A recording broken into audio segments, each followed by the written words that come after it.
Hey everyone, welcome back to my channel. मैं सोमा चक्रवर्ती आप लोगों का फिर से स्वागत करती हूँ मुद्रा मिक्स चैनल पे। तो अब तक आप लोगों को पता ही चल गया होगा कि मैंने इंटरनेशनल इकोनॉमिक्स की सीरीज़ स्टार्ट करी हुई है, जिसके तहत मैंने बहुत सारे वीडियोस को कवर किया है। मैंने ट्रेडिशनल थियरीज अब तक कंप्लीट कवरेज कर चुके हैं उनका।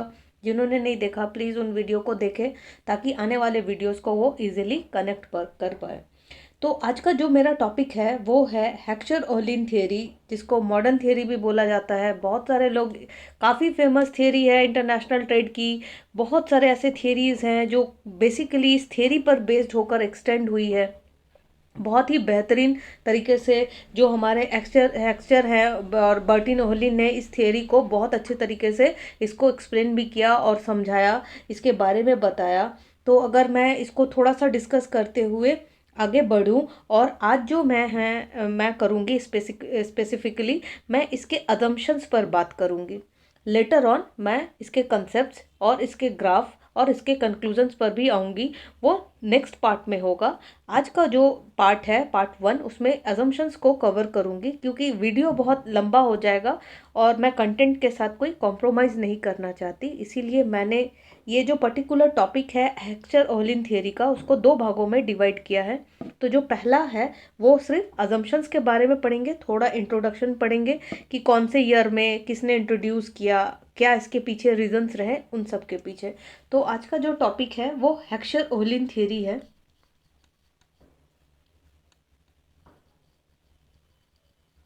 हेक्चर ओहलिन थियरी, जिसको फैक्टर एंडोमेंट थियरी भी बोलते हैं।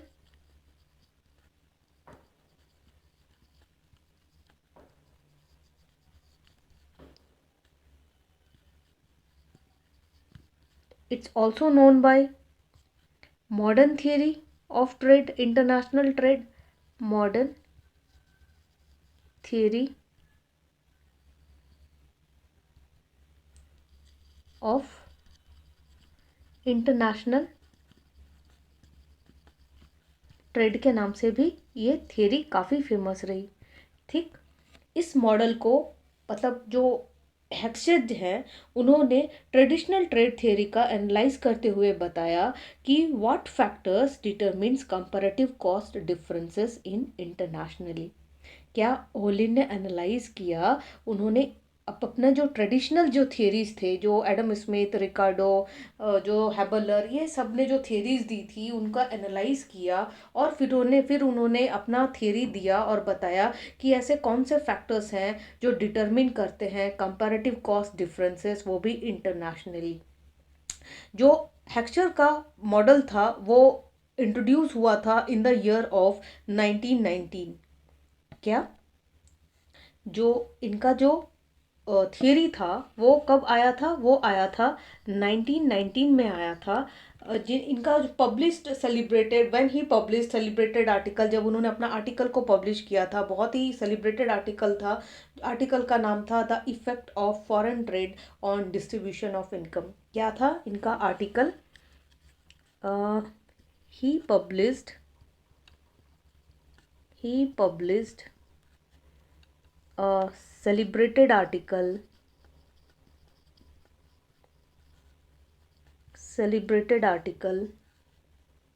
named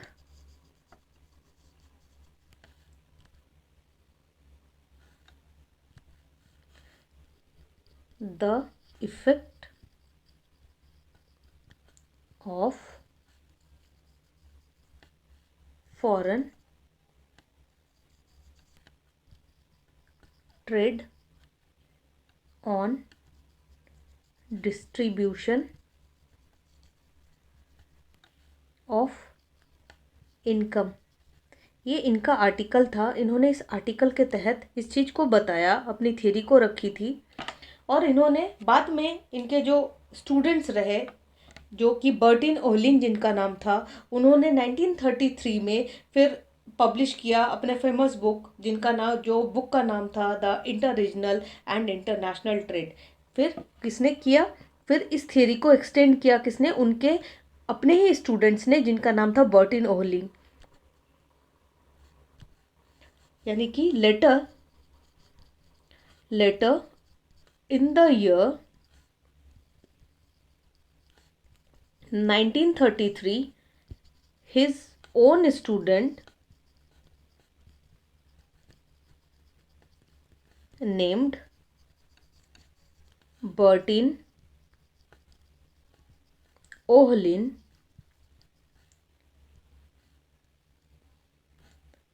ने अपने ही फेमस बुक पर पब्लिश करते हुए, जिसका जो बुक का नाम था Bertin Ohlin, in his famous book in his famous book, जो नाम था क्या, the interregional and international trade. तो इन्होंने अपने फेमस बुक में भी फिर इस थ्योरी को आगे एक्सटेंड करते हुए बताया, क्या बताया कि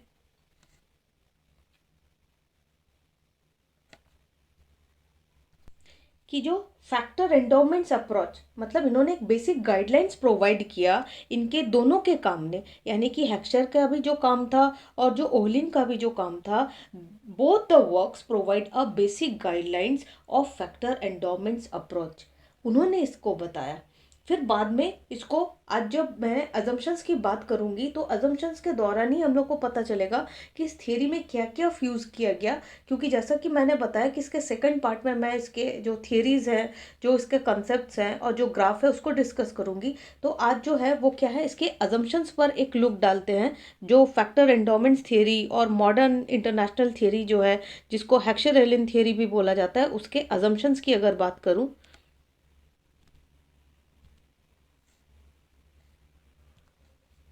assumptions,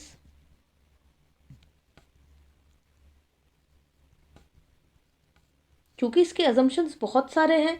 तो पहला जो इनका assumptions था वो था, हम इसको बोलते हैं 2x2 model.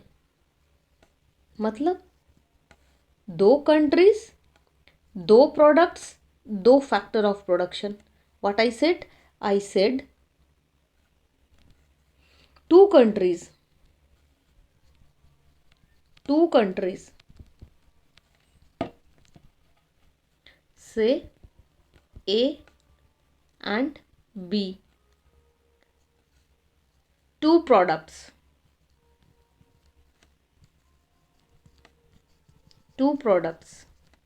say X and Y, and two factors of production,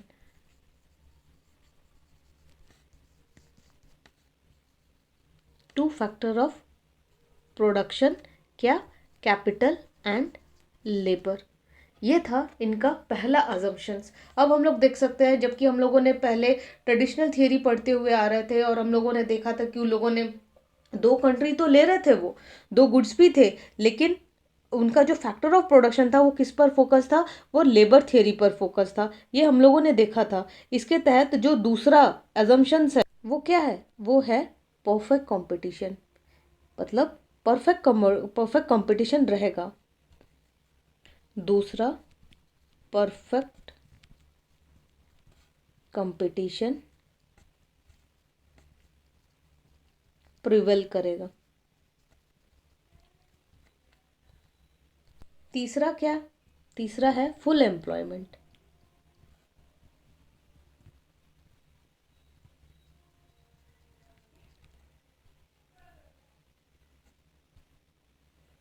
fourth के तहत हम देखेंगे कि हम लोगों ने अभी देखा जो टू फैक्टर्स ऑफ प्रोडक्शंस है, एक है कैपिटल और एक है लेबर। तो the production functions of the two commodities have different factor intensities. क्या है, द प्रोडक्शन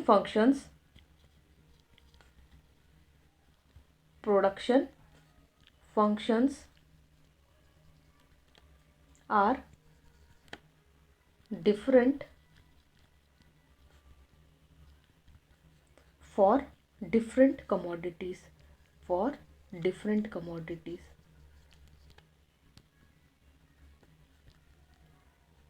मतलब कैपिटल इंटेंसिव भी हो सकता है, दैट इज कैपिटल इंटेंसिव,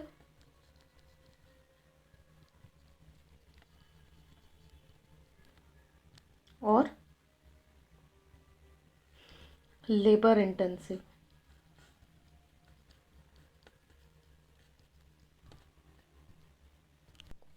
इसके तहत जो नेक्स्ट अजम्पशंस है वो क्या है कि जो फैक्टर इंटेंसिटीज है आर नन रिवर्सिबल, यानी कि रिवर्सिबल नहीं हो सकते। Factor intensities are non reversible.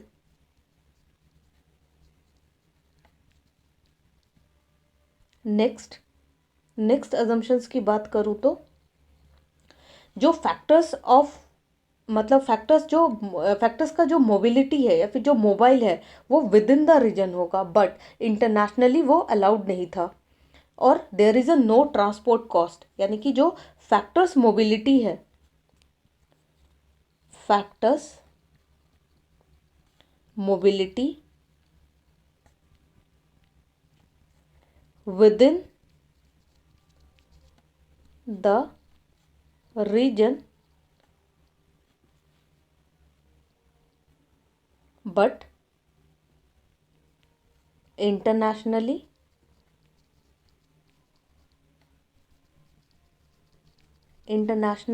वो क्या नहीं था, they are immobile, but internationally they are immobile. इसके तहत इसका दूसरा अजम्पशंस क्या होगा, इसके तहत इसका नेक्स्ट अजम्पशंस क्या होगा कि जो टेस्ट एंड प्रेफरेंस है कंज्यूमर्स के और उनके जो डिमांड के पैटर्न्स हैं वो आइडेंटिकल होंगे। Taste and preferences are identical, taste and preference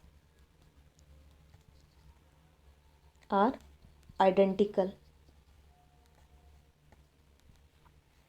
इसका जो नेक्स्ट अजम्पशंस क्या होगा, no transportation cost, no transportation cost. इसका जो इसके बाद जो अजम्पशंस होंगे, अजम्पशंस मैं इसीलिए अलग से पढ़ा रही हूँ क्योंकि जब कॉलेज के लेवल के एग्जाम्स होते हैं, जब मास्टर लेवल के एग्जाम्स होते हैं, इवन जब कॉम्पिटिटिव एग्जाम्स के क्वेश्चंस आते हैं तो वो भी अजम्पशंस में घुमा फिरा के क्वेश्चंस पूछते हैं।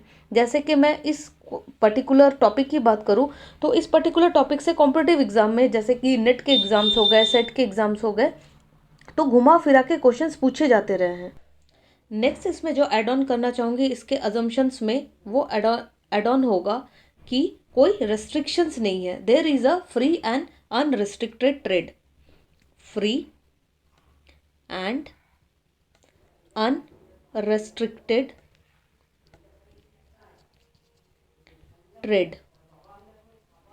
नेक्स्ट होगा कि किसी भी कंट्री को इनकम्प्लीट स्पेशलाइजेशन है, यानी कि देयर इज इनकम्प्लीट स्पेशलाइजेशन। ये बहुत महत्वपूर्ण पॉइंट है इस थियरी की, इनकम्प्लीट स्पेशलाइजेशंस। आने वाले थियरी जब हम पढ़ेंगे तो हम देखेंगे कि ये सारे अजम्पशंस कहीं रिलैक्स हो रहे हैं, कहीं यूज़ हो रहे हैं इन अजम्पशंस के, कहीं कहीं बहुत सारे ऐसे थियरीज हैं जहाँ पर हेक्सचर-रोलिंग के जो अजम्पशंस हैं उनको रिलैक्स करके किया गया है। नेक्स्ट इसमें क्या है कि there is incomplete specialisations which means कि neither country specialises in production of one's commodity. What I said? I said कि neither country specialize in the production of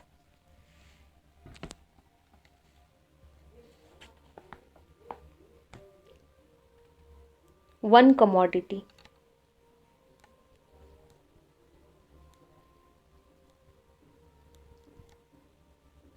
और constant returns to scale prevail होता है। Next last, constant return scale. तो आज मैं assumptions तक ही रखती हूँ। इसका second part we will continue it second part also.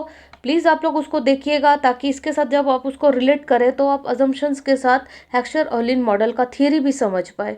आशा करती हूँ आपको ये वाला वीडियो अच्छा लगा होगा। नेक्स्ट जो पार्ट होगा वो इसके थियरी पे होगा, जिसपे इसके कॉन्सेप्ट्स, इसके जो मेन क्रक्स है, जैसे कि फैक्टर एंडोमेंट्स, जो इंटेंसिटी है फैक्टर की, फैक्टर अबंडेंस को जो उन्होंने एक्सप्लोर किया था, मैं भी ट्राई करूँगी उन्हीं के तरीके से कवर करने का, विद ग्राफ के साथ। तो आशा करती हूँ आप लोगों को अच्छा लगा होगा। Thank you.